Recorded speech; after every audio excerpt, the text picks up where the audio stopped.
Hello students, तो हम फिर हाजिर हैं एक और वीडियो के साथ, है ना। आज हम शुरू कर रहे हैं क्लास 10 का चैप्टर 8।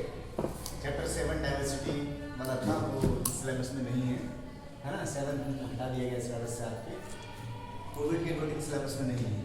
तो अब हम पढ़ेंगे chapter 8, how do we reproduce. तो हमने इसका नाम शॉर्ट में लिखा है रिप्रोडक्शन, है ना, कि रिप्रोडक्शन क्या होता है और क्यों रिप्रोडक्शन की ज़रूरत पड़ती है ना। देखिए जी, कितने तरह के होते हैं वो प्रोसेस, वो सब सीखेंगे हम इस चैप्टर में। तो देखिए, रिप्रोडक्शन क्या है, बायोलॉजिकल प्रोसेस जिसमें हम क्या करते हैं जी,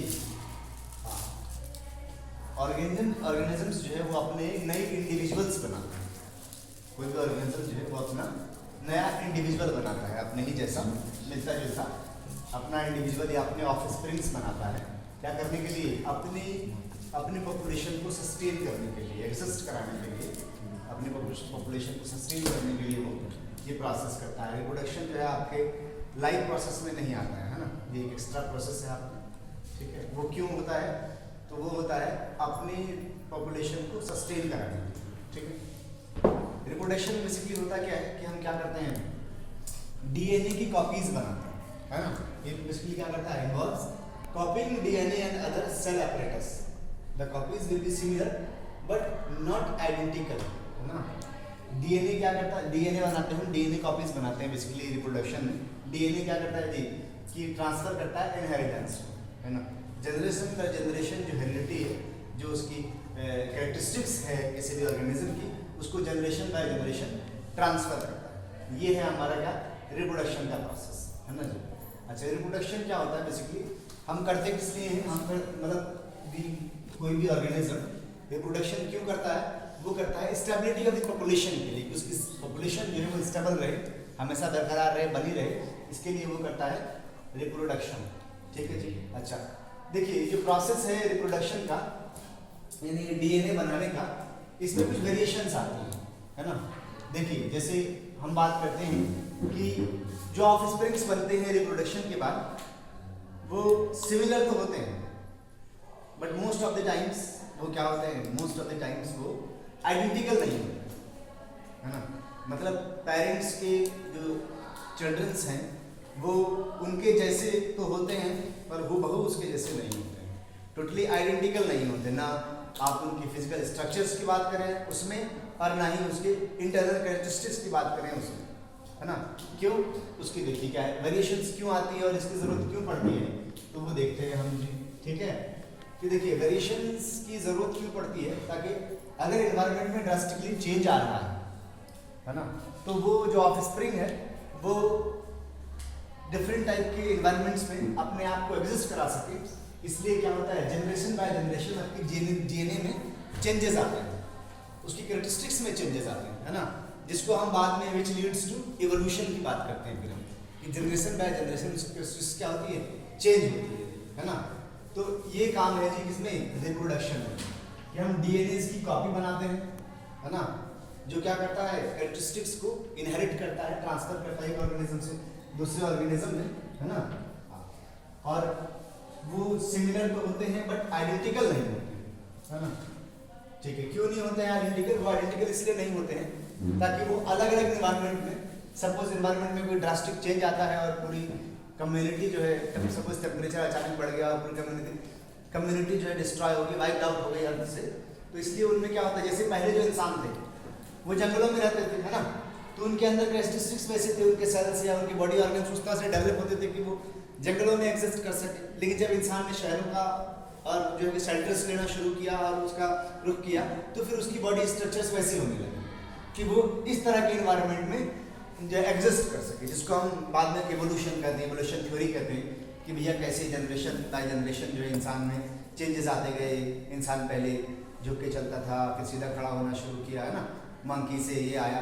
तो ये सब क्या है, रिप्रोडक्शन का काम ये भी है, सिर्फ यही नहीं है कि नए इंडिविजुअल्स बनाना, इसका काम ये भी है कि आप जो नए इंडिविजुअल्स बन रहे हैं उसको जो एनवायरनमेंट है उसके अकॉर्डिंग तैयार करना। जैसे अभी जो एनवायरनमेंट है और पहले जो हमारे पूर्वज रहते थे, हमारे बाप दादा हैं, उनसे पहले के लोग हैं, उनके पास जो एनवायरनमेंट कंडीशंस थी वो अब हमारे पास नहीं है। तो अब हमारी बॉडी स्ट्रक्चर से हमारे डीएनए में जो कैरेक्टरिस्टिक्स वो इस तरह की डेवलप हो रही है कि हम इस तरह के एनवायरनमेंट में एग्जिस्ट कर सकें। की। जैसे हम बात करते हैं पॉल्यूशन की, है ना, कि पहले क्या, एक तो लाइफ साइकिल लॉस तो उसका हो ही रहा है कि लाइफ साइकिल कम हो रही है और जो भी है, पर हम इन्वायरमेंट के अकॉर्डिंग तैयार हो रहे हैं। ये काम करता है रिप्रोडक्शन, ये काम करता है डीएनए, कि उसकी कैरेक्टरिस्टिक इस तरह से चेंज हो रही है कि आप इन्वायरमेंट के अकॉर्डिंग तैयार हैं। तो वेरिएशन इसीलिए आइडेंटिकल होना जरूरी नहीं है, सिमिलर हो सकते हैं पर आइडेंटिकल होना इसलिए जरूरी नहीं है ताकि आप डिफरेंट तरह के इन्वायरमेंट के लिए, डिफरेंट तरह के निशेस के लिए, निशेस कहते हैं कि जहाँ पे कोई भी इकोसिस्टम में कोई भी ऑर्गेनिज्म जो है किस तरह से दूसरे ऑर्गेनिज्म से इंटरेक्ट हो रहा है। जैसे हम अपने फूड के लिए कैसे एक दूसरे से इंटरेक्ट हो रहे हैं, या दूसरे अपने फिजिकल फंक्शंस के लिए कैसे एक दूसरे से इंटरेक्ट हो रहे हैं, ये कहलाता है आपका क्या, ये कहलाता है जी हमारा वेरिएशन। और वेरिएशन इसलिए जरूरी है, वेरिएशन ऑर्गेनिजम्स में इसलिए जरूरी, किसलिए जरूरी है, फॉर द सर्वाइवल जरूरी है। जैसे हम बात करते हैं सर्वाइवल फॉर द फिटेस्ट की, क्या आपने देखा है कि तो कई सारे एनिमल्स हैं शुरू में जो उसके हैं, जैसे हम बात करते हैं हैन की, है ना, मुर्गियों की, हैन की, कई सारे बेबी को बर्थ करता है वो, लेकिन वो इन्वायरमेंट के अकॉर्डिंग सर्वाइव नहीं कर पाता तो डेथ कर जाता है। सपोज उसने अगर 10 बच्चे जन्म दिए हैं तो 4 ही उसमें से ऐसे होते हैं जो नेचर में एग्जिस्ट कर पाते हैं, तो बाकी क्या होते हैं जी, बाकी वो डेथ हो जाते हैं, मर जाते हैं। हम बात कर रहे हैं वेरिएशंस की, कि वेरिएशंस क्यों जरूरी है। जो हमारा जेनेटिक वेरिएशंस है डीएनए के थ्रू, वो जरूरी क्यों है, तो वो जरूरी इसलिए है ताकि जो स्पीसीज है वो अलग अलग तरह के इन्वायरमेंट के लिए, इन्वायरमेंट के चेंजेस के अकॉर्डिंग अपने आप को प्रिपेयर कर सके। इसके लिए डीएनए में चेंजेस होना जरूरी है। इसलिए ऑफ स्प्रिंग्स का सिमिलर तो है, आइडेंटिकल नहीं होना जरूरी है ना। अगर वो आइडेंटिकल नहीं होंगे तभी जो है वो जिस इन्वायरमेंट के अकॉर्डिंग उसके पेरेंट एग्जिस्ट कर रहे हैं और जो उसका ऑफ स्प्रिंग है वो भी उसी इन्वायरमेंट के अकॉर्डिंग एग्जिस्ट करने वाला हो जाए, तो फिर वो आगे ज़्यादा टाइम तक सस्टेन नहीं कर पाएगा उस इन्वायरमेंट में। तो उसको सस्टेन करने के लिए ये जरूरी है कि उसके डीएनए में चेंजेस आए, वेरिएशंस आए, उसकी कैरेक्टरिस्टिक्स, ये जरूरी है जी। आइए, ये तो बात पढ़ ली है कि रिप्रोडक्शन की जरूरत क्यों पड़ी है। रिप्रोडक्शन क्या करता है, link the stability of the population, population की स्टेबिलिटी के लिए रिक्वायर्ड है। क्या होता है बेसिकली डीएनए, सॉरी मतलब रिप्रोडक्शन क्या होता है बेसिकली कि डीएनए की कॉपीज को तैयार करना, है ना, डीएनए कॉपीज तैयार करना जो जनरेशन बाय जनरेशन जो है कैरेक्टरिस्टिक्स को ट्रांसफर करता है दूसरे ऑफस्प्रिंग में, है ना।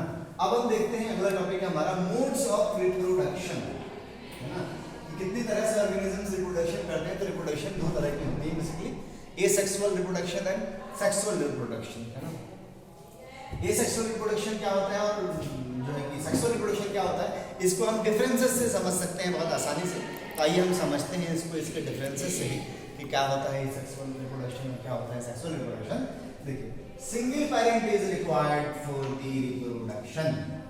एसेक्सुअल रिप्रोडक्शन में एक से ज्यादा पेरेंट की जरूरत नहीं होती है, एक ही पेरेंट कैपेबल होता है किसके लिए, अपने जैसे नीड इंडिविजुअल्स को, अपने ऑफस्प्रिंग्स को बनाने के लिए, जनरेट करने के लिए काफी होता है। उसमें उसके एग्जांपल्स हैं प्रोसेस के एसेक्सुअल रिप्रोडक्शन के, फिजन है, बर्डिंग है जो किसमें माइक्रोब्स में होता है यूजुअली, या फ्रेगमेंटेशंस है जो हम अमीबा पैरामीशियम वगैरह में देखते हैं, है ना।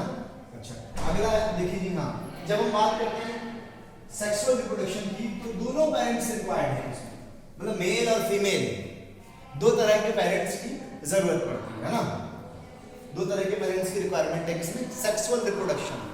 लेकिन एसेक्सुअल रिप्रोडक्शन में ऐसी बात नहीं है। एसेक्सुअल रिप्रोडक्शन में एक ही सिंगल पेरेंट जो है कैपेबल है अपने ऑफस्प्रिंग्स को बनाने में, नए इंडिविजुअल्स को बनाने में। अब हम बात करते हैं दूसरे डिफरेंस की इसकी, कि गैमेट्स आर नॉट फॉर्म।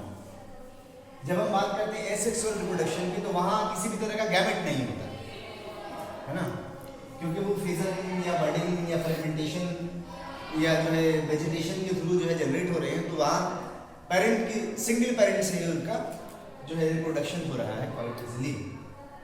लेकिन जब हम बात करते हैं सेक्सुअल रिप्रोडक्शन की तो वहाँ गैमेट्स की रिक्वायरमेंट है। 2 तरह के गैमेट्स होंगे, है ना, दोनों मिलेंगे, फिर उसके बाद उसका फर्टिलाइजेशन होगा, फिर जाइगोट का फॉर्मेशन होगा। तो यहाँ पर दोनों पेरेंट्स की रिक्वायरमेंट है, मेल फीमेल 2 तरह के पेरेंट्स की रिक्वायरमेंट है, या 2 तरह के आप ये कहेंगे गैमेट्स की रिक्वायरमेंट है। लेकिन जब हम बात करते हैं अगली प्रॉपर्टी की, हाँ, एसेक्सुअल रिप्रोडक्शन में जो ऑफस्प्रिंग्स होती हैं वो आइडेंटिकल होती है। इसलिए हमने कहा था most of the times identical नहीं होती है, पर आइडेंटिकल होती है। जब हम बात करते हैं एसेक्सुअल रिप्रोडक्शन की तो उसके ऑफस्प्रिंग्स जो है वो सिमिलर भी होते हैं और आइडेंटिकल भी होते हैं। लेकिन जब हम बात करते हैं सेक्सुअल रिप्रोडक्शन, तो इसके ऑफस्प्रिंग सिमिलर तो होते हैं, आइडेंटिकल नहीं होते। उसके बारे में हमने बहुत डिस्कस कर लिया है कि वेरिएशंस क्यों आती हैं, इसलिए आइडेंटिकल नहीं होते हैं, है ना। अब हम बात करते हैं डिटेल में किसके बारे में, अब हम बात करेंगे डिटेल में एसेक्सुअल रिप्रोडक्शन के बारे में। थोड़ा सा डिटेल करते हैं क्या होता है एसेक्सुअल रिप्रोडक्शन। या हमने थोड़ा सा आइडिया तो ले ही लिया है सेक्सुअल और एसेक्सुअल का। अब हम एसेक्सुअल रिप्रोडक्शन की बात करते हैं। ये सेक्सुअल रिप्रोडक्शन को हम कितनी क्लासेस में क्लासिफाई करते हैं तो देखते हैं।